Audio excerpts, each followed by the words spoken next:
Hey Talk Murder to Me, it's Marty here, longtime listener. Since y'all are in South Carolina, surely you've heard of this killer with a moniker that's perfect for the balmy days of summer we're in. Talk about heat waves, this guy is a basket case, and had a totally unique murder weapon. Let me know what you think of the Bikini Killer.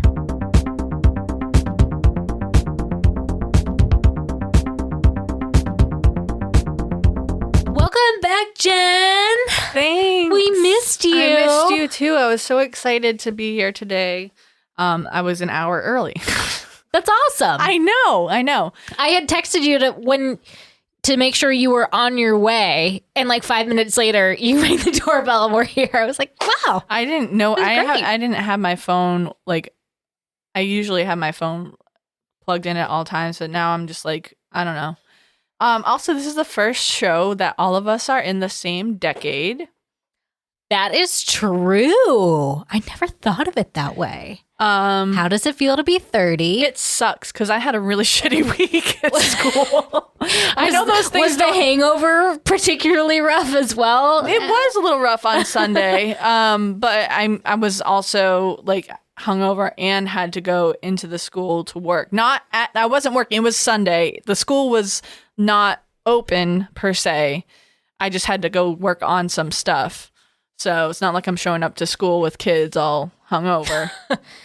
I mean, no judgment. No. But I mean, I definitely crossed paths with a coworker like middle of the week who was walking in and I was walking to my car to get something. They were like, I have the worst hangover ever. And I'm like, okay, it's Tuesday. When I'm hungover, I truly can't do anything. It was like in the morning, it was tough. I didn't even go to church last week because I just felt so sick. Like, so welcome everyone to Talk Murder to Me. My name is John. I'm here with Jen and Naquiz.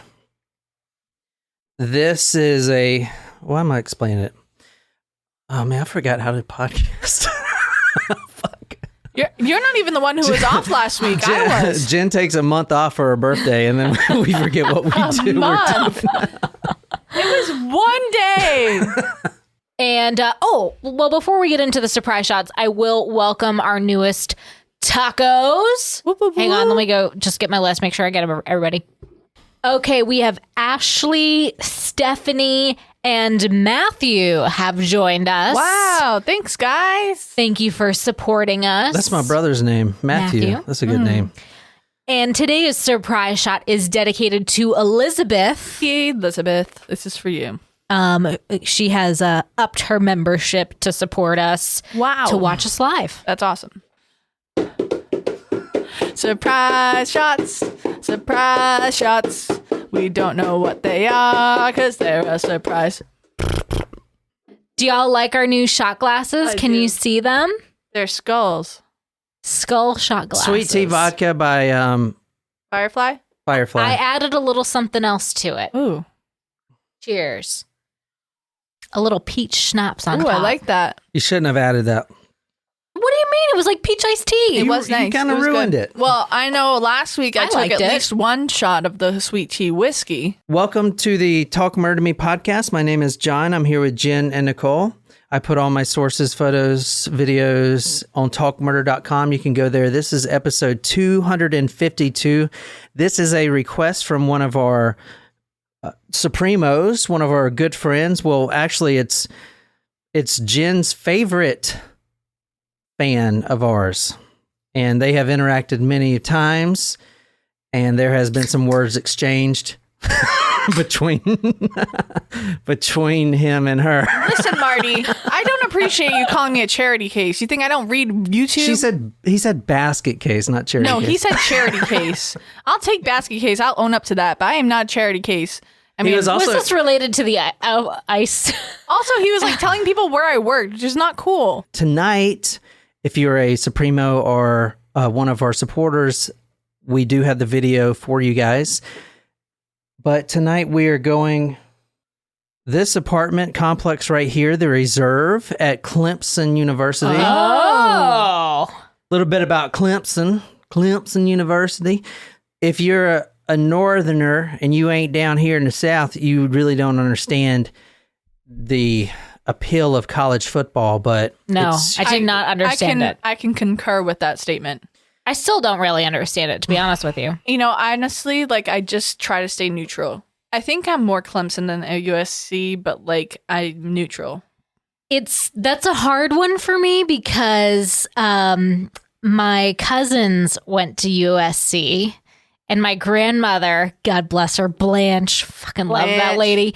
She, rest in peace, she would love to walk around the mall in South Shore Plaza in Boston, where representing the USC, and it just said Cox super huge on her sweatshirt. Yes. Oh my God. I don't know if she like really like understood, but I guess she did because it's Blanche. I think, okay, so I think I've just decided finally that for football season, I root for Clemson. For basketball season, I'll root for USC because the women's team is amazing. And actually, the coach at USC coached the women's Olympic team. So this is the killer. That's cool. This is the killer right here. Stop it. What if he is? It kind of looks like it. It could be. So we're at Clemson. There's a lot of people who went to Clemson that live in this area. Yeah, and Charleston. Oh, yeah. I mean, look, the Clemson flag's on the apartment building. I'm saying, I mean here, like where we live, not in Clemson, like, of course. John's parents went to Clemson. It's a big, both of them? A big thing. I knew they root for Clemson, but I didn't know they both went there. So my parents are from Clemson University. Did they meet there? Fuck, I don't know. Why don't you ask them? What am I? You don't know how your parents met? Some kind of match advisor? You don't know the story of how your parents met? To be fair, I don't really know the whole story about my parents either. It's kind of sketchy, but you know, my mom has a secret life, so didn't you? That's true. Your dad met your mom in Nam, I thought. No, my dad met my mom at a bar in Long Island. So just doing the zoom out here, you can see a lot of the cars are even orange. So those are like this is the dorm complex apartment. Yeah, this is the reserve apartment at Clemson, and you can kind of describe the apartment complex for us. I mean, it's just an apartment. I mean, it looks nice. There's a pool. It's nice, but like shit. If I went to this looks like an adult apartment. Yeah, adult is apartment. Is this like an upperclassman housing, or is it just kind of like off-campus housing that anyone can live at, but it's mostly Clemson? Yeah, people? Exactly. We had something like that at Quinnipiac. Can you describe this girl for us? Probably, early 20s, maybe 22, has dangly earrings, blonde, blue eyes, very pretty. Kind of reminds me of Reese Witherspoon. Reese Witherspoon. Yeah, a little bit. I can see that. But yeah, probably like a junior or senior at Clemson, or maybe a grad student. Yeah, she's actually a junior. Well, she's starting her junior year. In that picture. Mm-hmm. Yeah. So who you're looking at right now is 20-year-old Tiffany Marie Souers, and Souers is spelled Souers. I've heard that name before. Well, maybe because it's, pretty close to here. So we are going to May 26, 2006. That's funny because by the earrings, I was going to guess 2008. What do you mean by the earrings? Well, the dangly earrings, it's not like as much of a thing. Look. Yeah. Center part also. Yeah. Which is coming back. Don't understand why, but, Yeah. I'm going to get into Tiffany's background in a little bit, but she is the victim. She was extremely intelligent, and she was found murdered on May 26, which if you're thinking, May 26, it's summertime. Why is she at college? Is because she was taking summer school classes for the sole purpose of graduating 1 year early. Oh, wow. So, so she is not even from here. All of her friends and roommates, they're all back to wherever, a lot of the students are not from the area. They come from all over the world or the US. So she is staying around just to graduate 1 year early. And where is she originally from? She's from St. Louis. I'm going to get into all that. Yeah. Actually, I'll just get into it now. Tiffany Marie Souers, 20 years old. She's a junior attending summer school. She is an engineering major from St. Louis, Missouri. Okay. She was living on the first floor apartment of the reserve at Clemson, and this is on West Main Street in Central. She's attending summer classes so she can graduate early. Her program is civil engineering, so I said engineering. Civil engineering is like planning for cities and stuff, right? I think so. It usually takes 5 years for anyone to complete that program, but she wanted to graduate in 4. And there's one reason that she wanted to do that. And one reason she's taken civil engineering, which I'm going to get into. Tiffany Souers was what her family in the papers referred to as a, quote, serial do-gooder, end quote. I mean, what a waif to be thought of. That's good. Yeah, that's awesome. Do-gooder. Good So- doer? Do-gooder. Do-gooder. It's just a weird term. So she is constantly helping out in local charities. And the reason she switched her major is so she can be the one who sets up these big projects for charity and raises money. She wants to be the person that manages and can really drive positive change in the community. That was her mindset. So unfortunately, just like another case we covered, which is very similar in my mind, at least, Eve Carson, both of these victims here could have put in a lot to society. And unfortunately, they were taken away really early. So it is not the bad people that get killed, it seems. It's always the good people. Because if she wasn't so motivated to help people, she wouldn't even be in this apartment. Well, only the good die young. I mean, the bad people die too. It's a Billy Joel song. Yeah. Who he's coming? James Taylor is coming to the North Charleston in November. Ooh. You want to go? I kind of do. All right. I know John would not want to go. We'll go. But I would see James Taylor. We'll talk. I think Billy Joel is coming to to Charlotte. Dashboard Confessional is coming as well. John said he would go, but I feel like he is reneging on that one. I don't know much by then, so but my hopes are so high that your kiss might kill me. I just don't like all the people, man. yeah, I understand. Too many Well, people. Hairspray is coming in December. I got to find someone to go with me to that. Let's talk about her last steps. It was a Thursday night when friends dropped her off, and it wasn't even that late. And this is Thursday night, so in South Carolina, it's college night.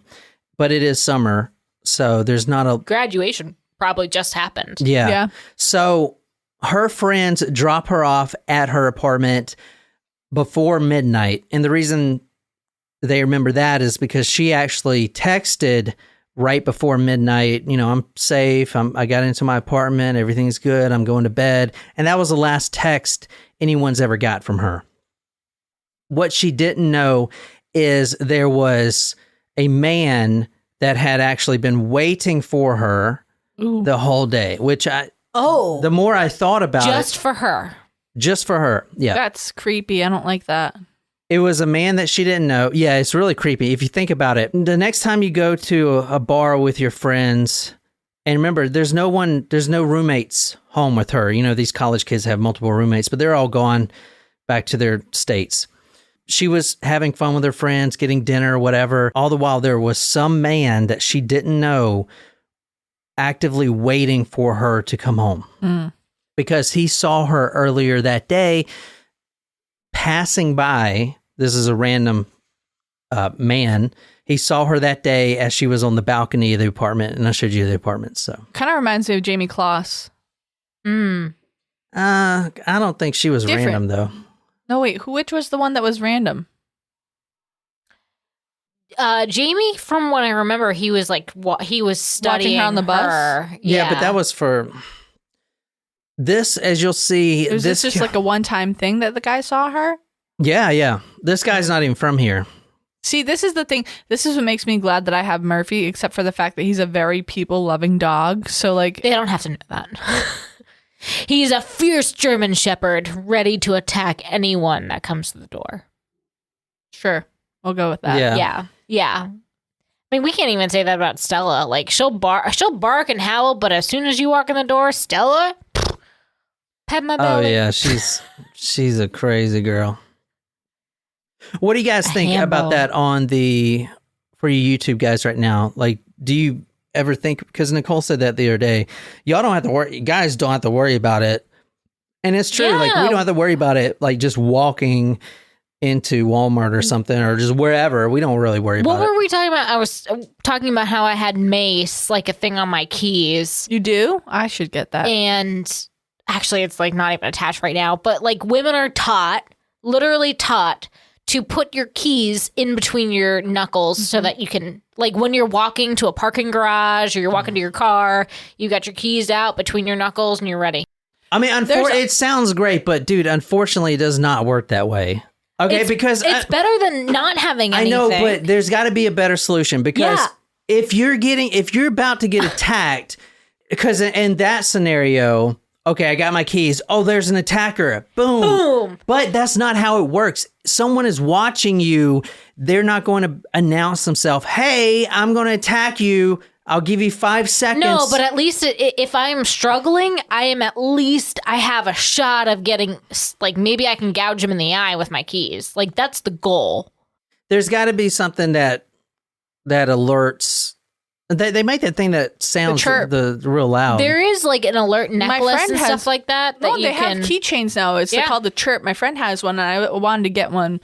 I mean, I feel like as a female, I probably should have one and be concerned, but I also feel like as a giant human, like I don't have as much cause for concern.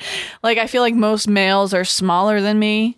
Yeah. The average size. They're like, I wouldn't fuck with Jen. Well, I mean, the killer tonight was waiting for her, and which is really eerie if you think about it. She's at dinner having a good time, and then, oh man, I am like stuttering. You're fine. You're doing fine. Jen, this month off you took really messed me up. Man. I missed 1 week. Like, what are you talking about? I missed 1 week. Is there another beer? Yeah, I will also take another beer. I'll take Which one would you like? I'll take a Lefty Lucy since it's chilled. This one. Yeah.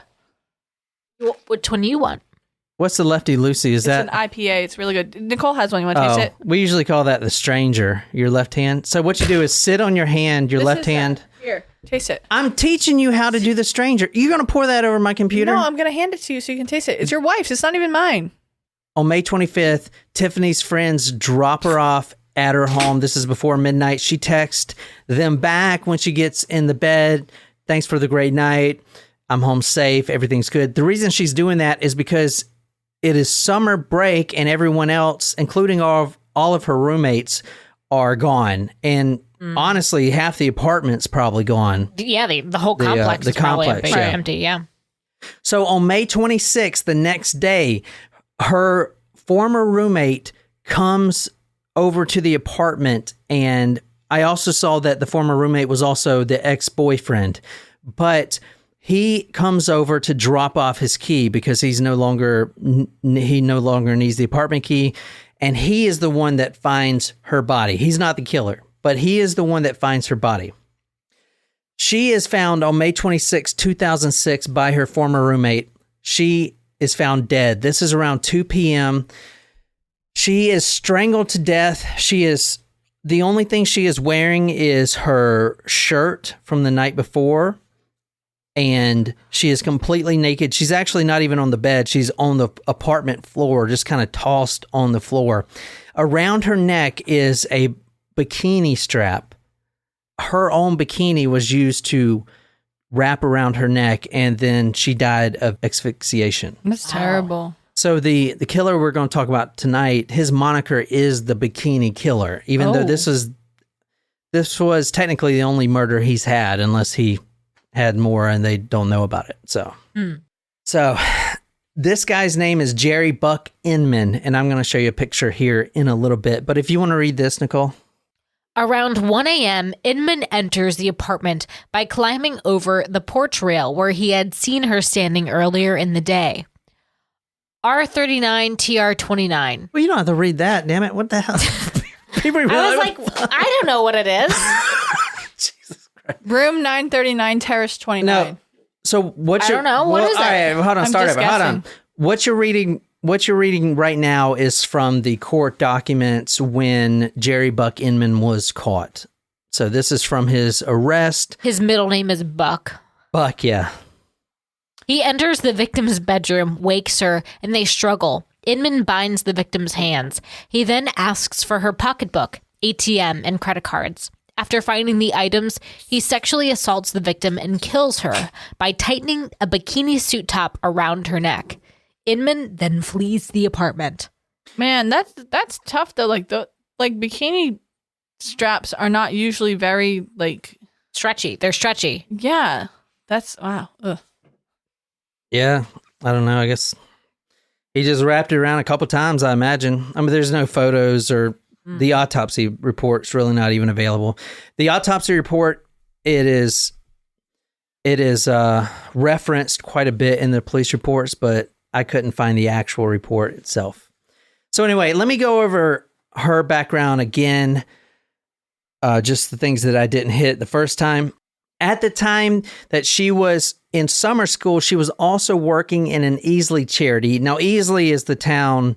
That's where your parents live. Yeah, my parents live in Easley, which is next to Clemson. So you got Easley and then Pickens, very country name, Pickens. Slim Pickens. You guys know that Freddy's place that's in Easley that we went to that one time? Yes. There's one coming to Somerville. Ooh, ice cream. Not downtown, though. It's like on Dorchester, but you still haven't been to the cute little downtown. She was extremely intelligent. Math and physics came natural to her, and she was actually helping some of the other students with their studies. She was the top of her class. This is engineering. And like I said before, the reason she wanted to do this is because she was such a good person. She wanted to devote her life to making the world better, which is really sad. Her best friend and roommate, Holly Bergman, who was out of town, described her death as, quote, like losing a sister, end quote. Another roommate told reporters that she had such a contagious laugh.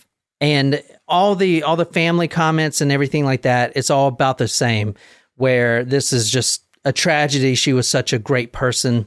She loved being with her friends, her mother said, and made them in the civil engineering program and the Kappa Gamma sorority. She also had friends on the football team, Bren Souers said. Bren Souers said she and her husband, Jim, wished they could have another 20 years with their daughter. But for the time they did have, there are no regrets. We didn't leave anything out in her life, she said, and she didn't either. Wait, Brent Souers was the mother? I think so. She was the first to give a hug, but the last to let go, her friends Erica Cooler, Ashley Ellis, and Christina Morello wrote in a poem read at the services. Everyone should strive to be that person. Yeah, that's really nice. Like, that's a nice way to describe her. What kind of person she was. Yeah. She graduated from Villa Duchesne High in Missouri in 2004. She was very giving. In high school, she actually, now this is crazy. This is going to really piss you off about this. She was such a good person that in high school, when everyone else is skateboarding and skipping class and selling dime bags of weed, and then they get called into the principal's office, and then... Are you just relaying your own high school experience? Yeah, because my high school experience didn't sound anything like that. Nope. Okay, when everyone else is doing their things in the summer, especially in high school, and playing video games or hanging out or whatever, she actually bought a book. She actually bought a book on sign language, and she studied the book over and over and over until she learned sign language for the sole purpose of, quote, teaching deaf children about butterflies, end quote. Now, that may sound weird, but these deaf children were so nice. No, you know it is. I know, but teaching about butterflies. But the deaf children were in a nonprofit camp for kids called the Butterfly House. Aww. So she learned sign language for the sole intent of going and helping out at this nonprofit organization and teaching these kids about the butterflies. So that was in high school, man. That's so kind. I have really been, like, I really want to learn ASL. That's on my list of things that I want to do. Seems hard, but fulfilling. One of my friends from college. This. Oh, yeah. There's like this thing. I don't know how good it's going to be. It's like a Netflix, but for foreign languages. They got Russian. Babbel? No, it's not Babbel. They got like Russian, French, Italian, stuff like that. But it's like Netflix. I'm sorry. Italian. They got German. So it's like Netflix or Hulu, Spanish? where you watch where you watch real shows, like one had that one girl on it, Catherine Zeta-Jones or whatever her name is. Yeah. But they're Salma real, Hayek. they're real shows on Hulu and stuff, but they're all translated in both languages, and you can pause the show and click on any word, and it will just, tell you what it is in that language. So it's trying to help you learn a language by watching TV. Like immersion, yeah. Yeah, which is people just watch TV all day anyways. I mean, that's how, like, when I lived in Belgium, they, like, okay, so in countries where a language is super popular, they'll dub it. So, like, in France, like French, they'll just dub American movies to French. Yeah, some or of these are pretty Italian or Spanish. Like that show we were watching, that Freud show we were watching. Yeah, like it's just dubbed. Yeah, that one's probably on there. So, but like where I lived in Belgium, it was the Dutch side. There's not a lot of people that speak Dutch, so it wasn't worth ever dubbing those shows. So they would just subtitle it. That's how Dutch people got where I lived were able to speak English so well, because I learned just from watching TV. Everything was subtitled. The only Dutch I know is the Dutch rudder. Just kidding. The rusty rudder? Een klein beetje Nederlands. I don't know what that my means. God. Here we go. She's so Worldly. worldly full of shit. Alsjeblieft. Guys, guess what? Oh, God, come on. This is important. No, it's not. Jan, come on. Let me just get somewhat through this. Her family called her a serial do-gooder. Every summer since childhood. Now, this is since the 8th grade that I found, probably even before that. But in the 8th grade, Tiffany went to a homeless shelter and helped the homeless people in the shelter, which is something like, even now at 35, like I'm not a shithead or anything, but like most people, I don't have the time to help out, stuff like that. She made the time to do this stuff. She sounds like a great human. Yeah, but most people, they say they want to do this stuff, but she actually does it. That's what I'm saying. Well, I just said I want to avenge her death, so how do we find the guy that killed her so that we can just avenge her death? Well, he's an hour away. Prison? He's an hour away. Is he where Pee Wee Gaskins was? No, that place is shut down. Oh. That's why they were able to do field trips. You don't take kids to an active jail. I don't know. I feel like the South Carolina school system you do. would do They that. probably You would, do. actually. Now, kids, come see where old Pee Wee was. You do. It's called Scared Straight. It's season 1. I'm on there. No, I'm just kidding.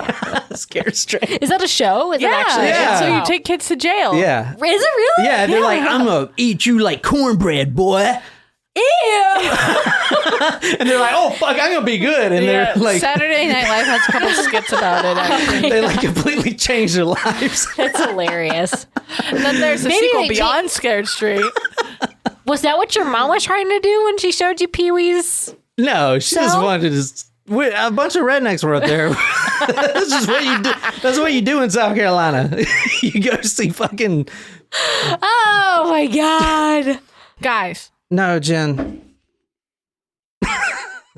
At some point, you'll be able to get it. What it is you've been trying to say After for the this last episode. hour. And this isn't even the same thought you had. Yes, it is. 5 minutes ago. It is, actually. Even in high school, she would go to nursing homes and like on Mass on Sunday, she grew up Catholic. She would will the elderly people to Mass. Oh God, she's such a nice person.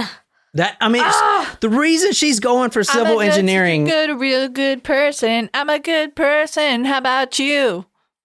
Actual song? It's from Crazy Ex-Girlfriend. So yes, it is an actual song. Is that what you were going to say that was really important? No. We'll find out later. My thought that I'm holding is actually very meaningful to me. At the time of her death, she was already planning her next event. So she's at the level in her philanthropy where she's actually desiring to organize and plan these events. So at the time of her death, she was already making the Excel spreadsheet and getting contact lists because she wanted to go around South Carolina. She wanted to do a fundraiser and provide lower income schools with sports equipment like football helmets, pads, or whatever. So she was already planning that at the time of her death. The reason she joined the civil engineering program was for the sole purpose of being able to organize these events, which is really terrible. This is the guy right here. If you want to describe him for us. Do you think he looks like a guy that will kill somebody? Oh, God. Oh, I don't like him. No. He looks mean. He's got some neck tattoos, bald. He kind of looked like a Jeff Bezos, but, Yeah, he kind of does. with a tiny weirdly. jaw. Yeah, he's not very- a strong. He looks like a human version of Elmer Fudd. Oh my God. Yes. With neck tattoos. Yeah. Elmer Fudd, no hat, neck tattoos. So this is the man right here, Jerry Buck Inman. What's on his... What am I looking at on his It neck? looks Is that like a dog? Yeah, I think Yeah. it's a bulldog. That's like a Doberman or a horse. I don't know. That's It's weird. a Doberman. So this is the guy right here, Jerry Buck Inman, and side by side to Tiffany Souers. Now, the time of death, medical examiners figured out was around 1:30 a.m. Now, this is a Thursday/Friday, so the friends drop her off. She texts right before midnight, I'm fine. Around 1:30, she's dead. So right after that text is when he jumps in through the balcony. Remember, she's on the first floor, and he actually saw her that day. I don't know why I guess just probably on the cell phone or something out on the balcony, probably for 3 minutes. And just so happens he was driving by and he saw what he liked, so he waited for her all day. Oh, that makes me very uneasy. She died of asphyxia due to ligature strangulation. That is the official cause of death. This is from the autopsy report. Quote, the bikini top was tightly twisted around her neck, cutting off the blood flow. She was also restrained by her wrist and her ankles. Her wrists were restrained behind her back. And the reason they know that is because she had extensive bruising on her wrist and her ankles. At first, they didn't know who did this because there was no clear evidence. There was no sign of a break-in. He comes in through the balcony. There was no sign of a struggle, even though, I mean, I'm talking about broken stuff. He basically jumped on her while she was in the bed. So they didn't even get out of the bed to really cause a struggle in the apartment. There was blood and stuff on the sheets, but they figured out quickly that he actually took the bed sheet with him and he discarded it as he was driving down the road. So it's pretty bad, I know. DNA profiles matched this guy. That's how they ultimately found him. They found his semen on the floor of the apartment. Now, she was also found on the floor, so we know it started on the bed, the intercourse and stuff like that, but it definitely moved to the floor. The rape, rather. The rape, yeah. The DNA matched to Jerry Buck Inman on June 5th, 2006, and this was in the CODIS National Database. He was already a career criminal, so it's nothing new for this guy. So he's escalated, though. Yeah, exactly. Has he ever been charged with, like, an assault in his past? Oh yeah, this guy is special. Oh, okay. I'll put the photos on talkmore.com, but you can clearly see him at the ATM machine. He stole her debit card, and you see a picture of him. He's got 2 bandanas wrapped around his face. That's what that is you're seeing. He tried 6 different times to pull out money at 2 different ATMs on Tiger Boulevard. He actually forgot the PIN number, and he admitted that he forgot the PIN number. He masked his face, but like an idiot, he pulls up to the freaking ATM machine in his car. So obviously the camera just caught his car. I mean, it's like, you know what I'm saying? Mm-hmm. Anyway, the Chevy Blazer that he was driving had like a really unique grill on it, and they actually initially matched that to him even before the DNA was a match. A pedestrian finds Tiffany's license on June 2nd around 10 a.m. just walking, which means he threw at random locations around Easley County and Clemson. He would just throw out the evidence, including her license. So, all right, let's talk about this guy. Jerry Buck Inman's mother said, and her mother's name is Vera MacArthur, and she lives in Dandridge, Tennessee. He was actually arrested in Dandridge, Tennessee. As you'll see, he's not even from South Carolina. This is the first time he's ever been. So he was just visiting, saw her, killed her, and then went back to Tennessee? Well, this isn't the first time he would do these rapes, what he likes to call, quote, day trips. Day trips? Yeah, they're basically day trip rapes. That's what he does. So I'm going to show you some of the other victims that survived, but we're talking about Tennessee is one, Alabama is another one. There's probably a lot more out there from different states.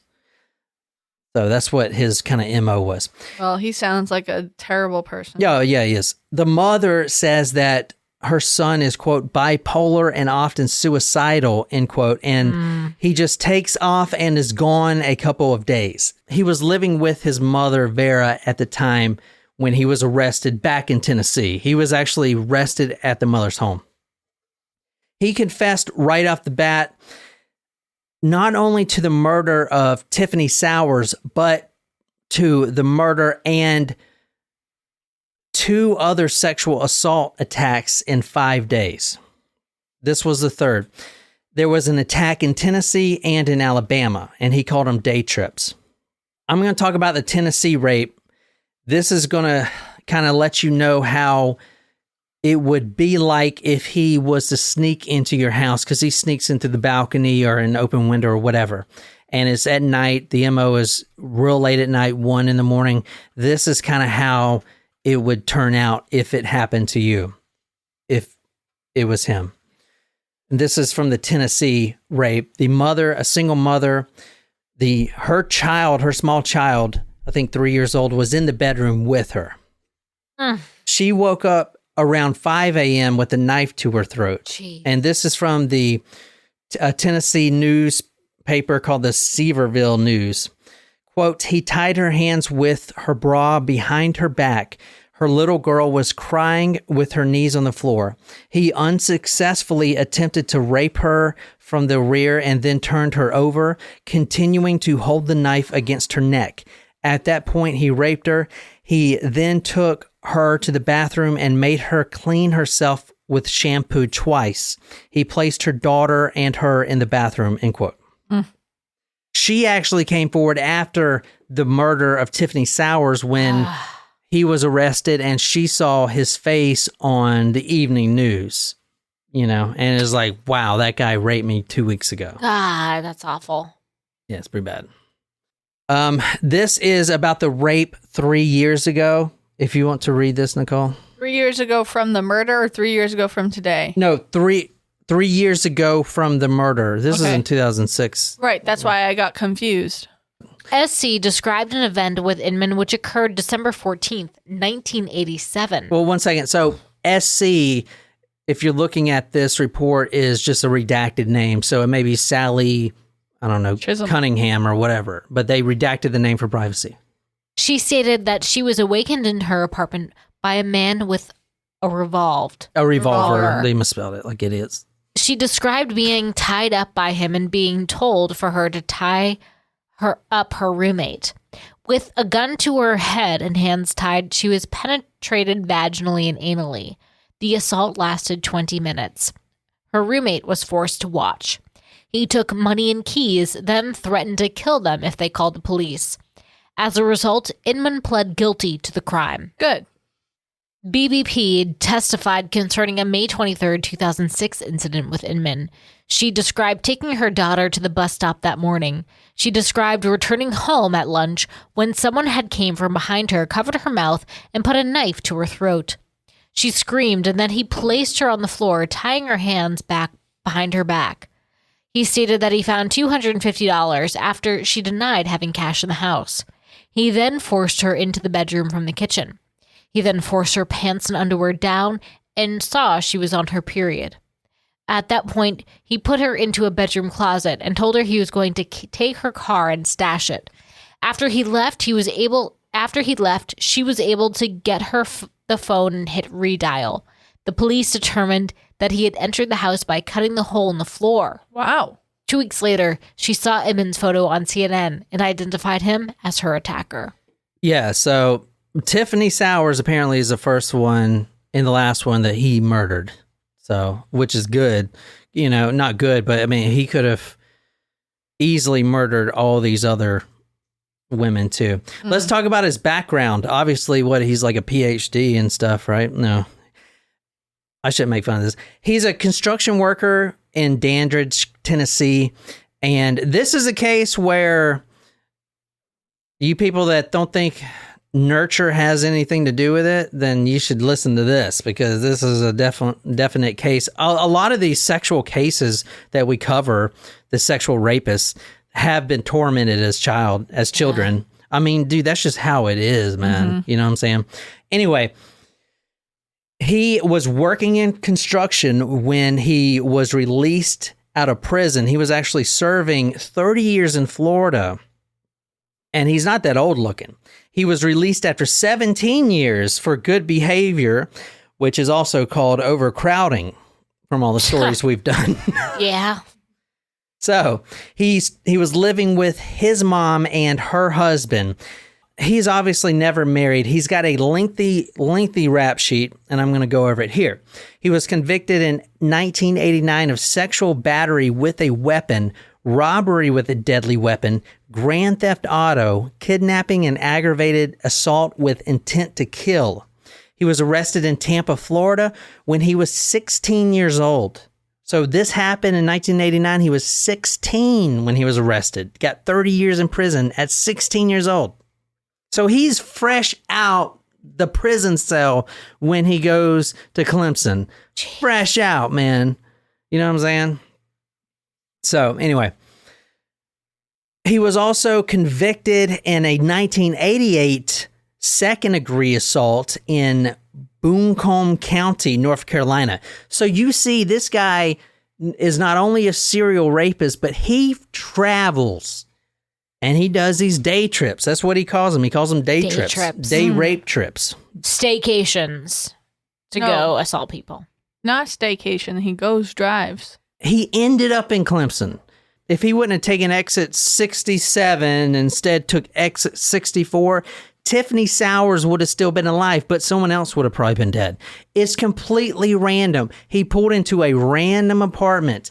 He saw a random girl. This is completely random, okay, that he's doing this. And he's doing this a lot, probably a lot more than they caught him for, I'd imagine, as far as raping, not murdering. Let's talk about his childhood, because that was a probably really good childhood he had. Before the age of 10, actually, before the age of 3, I wrote, which I'll get to in a second. Before the age of 3, he was sexually assaulted by multiple family members. It's interesting to note with the murder of Tiffany Souers, the position that her body was found, and all the other, like the ones you've read with the other rapes that he has done. They're all very similar. And a psychiatrist pointed out that the reason they're similar is because that's what happened to him at such an early age. With Jerry Buck Inman raping a woman, he will always tie the hands behind the back. He will kneel the person down and lean the person forward in an awkward position over the bed. That is exactly what happened in all the other rapes. The older sister of Jerry Buck Inman, which was 2 years older, so when he was 3 years old and she was 5, that the grandfather, their grandfather, would come in, blindfold her, the 5-year-old older sister, tie her hands up, and then rape her. And then, since they're on bunk beds and she had the top bunk, then he would go, this is a grandfather. Yeah. And he would then go down to the bottom bunk and do the same thing with the 3-year-old, Jerry Buck Inman. Ugh. It was sexual abuse. She described that the grandfather would leave her in the top bunk and go to the bottom bunk. When she did not know what was happening to the Inman, she heard him crying, and they were both threatened. She stated that the step-grandfather also messed with her. So that's freaking terrible, man. That is terrible. Not only that, the father did the same thing, and the step-grandfather all molested both Jerry and his older sister. Same way, bunk bed, they would tie him up and just, 3 years old. The childhood was obviously horrible. He started using drugs, heavily using drugs. I'm not talking about dime bags of weed. Most kids don't even smoke their first joint till they're 13 or 14. I would think this guy was using crack and heroin at age 10. What? Oh my God. Yeah. Pretty fucking bad. I don't even think I knew that's what that awful. was at No, age 10. I definitely did not. Well, you go into the bathroom and there's your mom's crack pipe. What is that? I see her always lighting it up. Let me try it. The father, his actual father, was an alcoholic and very abusive, sexually abusive, and whatever goes with alcoholism and beating your children. If you can think of it, it happened to him. Now I'm not sticking up for this guy, but this is, dude. This shit fucking affects you, man. Like, he probably wouldn't have been like this if he wasn't fucking raped as a 3-year-old. I don't know, maybe. Now, the mom was suffering from paranoid schizophrenia at the time. So it was a very chaotic childhood. Jerry runs away at the age of 15 and he never looks back. By the age of 16, actually 3 days before his 17th birthday, he is in prison for 30 years. He was living on the streets. 30 years at 16. And then it's like no time has passed. He basically gets out and does this. And this is another thing that pisses me off. Anyway, we'll get to that. He basically grew up in prison. He said that he was, quote, afraid of being released, end quote. Dude, I don't give a fuck about overcrowding. This is the second case that we have done within the last month that the prisoner said, I don't want to fucking get out because I'll fucking rape and kill people. Don't let them motherfuckers out. Damn, if they're saying they're going to do it, they're going to fucking do it. Jesus Christ. They're literally like telling you, right? He said, quote, I'm afraid of being released, end quote. And they said, you did your time. Yeah, you're good. You did half your time. Good. Half your time. When he got out, and he told the psychiatrist this before they let him out, because they're like, what's your plan? They do this in the military too when you get out. It's like, what's your big plan? What street corner are you going to be trying to get change from? Podcasting, talking about murder. Podcasting. Hell yeah. Either podcasting or selling crack, one of those. And I flipped a coin and it was heads. Podcast. Well, I should have said being a stripper. I have a buddy that's a stripper and he makes good money. Does he? Yeah. Legit? Like today? Yeah, oh yeah. I don't know Still to about, this I day. guess he's today, huh? Still to this day, he's stripping. Who? Yeah, who? I guess he's still a stripper. No one Who hired is one for doing me for my this? birthday. Well, he lives in Florida. That's not that far. Let's go take a visit. Fuck you. What do you mean? Let's go take a visit. Now, the sister claimed that at an early age, he started having seizures and would cry all the time.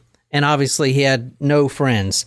But anyway, what I was saying, he told the psychiatrist that his plan, once he gets out of prison, because, hey, what are you going to do? Everything going to be cool? You're not going to, go rape and kill everyone, right?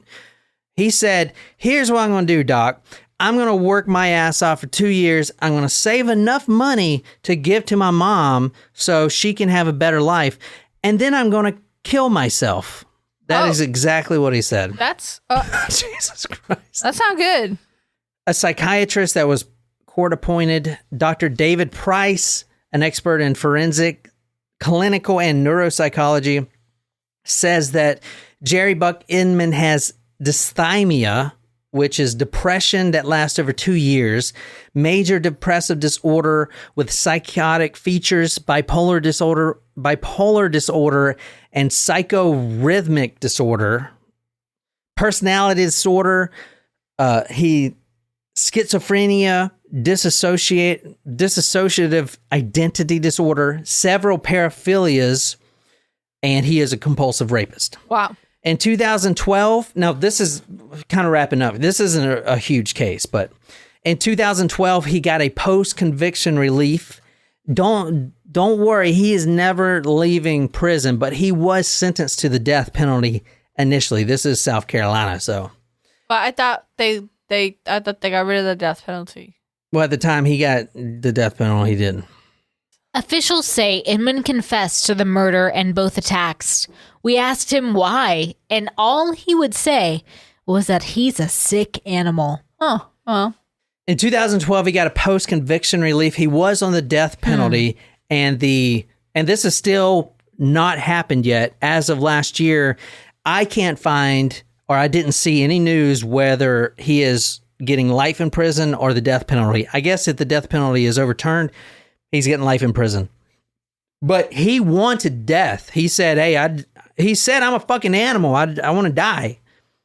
And the lawyer said, no, let's not do that or whatever. So in 2012, he was forced into a post-conviction relief, which was granted.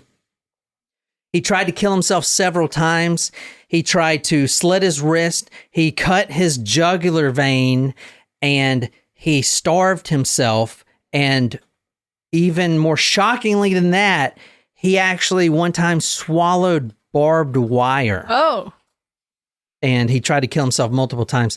If you remember the Albert Fish case, he did the same thing when he just felt guilty about it, about the murder and all the other stuff. This is a quote from Jerry Buck Inman, and this is wrapping the case up. I've shown by my actions, both in and out of prison, that I cannot be rehabilitated, said Jerry Buck Inman, 38. I don't say any of this to be disrespectful, but Your Honor, in all reality, there's really only one sentence appropriate for someone like me, and I ask you to impose that sentence. Yeah, so that is... That's you never see them asking for that, because people usually, there are definitely the criminals that know that they have a problem, they're sick, and they want the punishment, but the majority of them don't. That's basically the case. I mean, he's not a serial killer or anything, but he is a serial rapist. I'm pretty sure he's done a lot more than 5. I mean, I'm probably in the hundreds, I imagine. That woman would have never... She didn't even go to the police until she saw his photo on CNN. Interesting. Which means if she never saw that photo, she would have never went to the police. Yeah. So how many people, and that is at night too. So these women don't really get to make out the features of this guy. Yeah, true. At night. So I don't know. That's Jerry Buck Inman. I did that for Marty. Thanks, Marty. Well, thanks, Marty. Maybe that'll keep him quiet for a while. Next episode for Thursday, guys. Great episode. I'm doing a request from Malachi. Ooh, Malachi's got some good ones. Yeah. And let me read you a little teaser quote real quick from one of the newspapers. This should get you excited about it. And it's talking about the killer for the Thursday episode. This is a newspaper, the Hobart Town Gazette.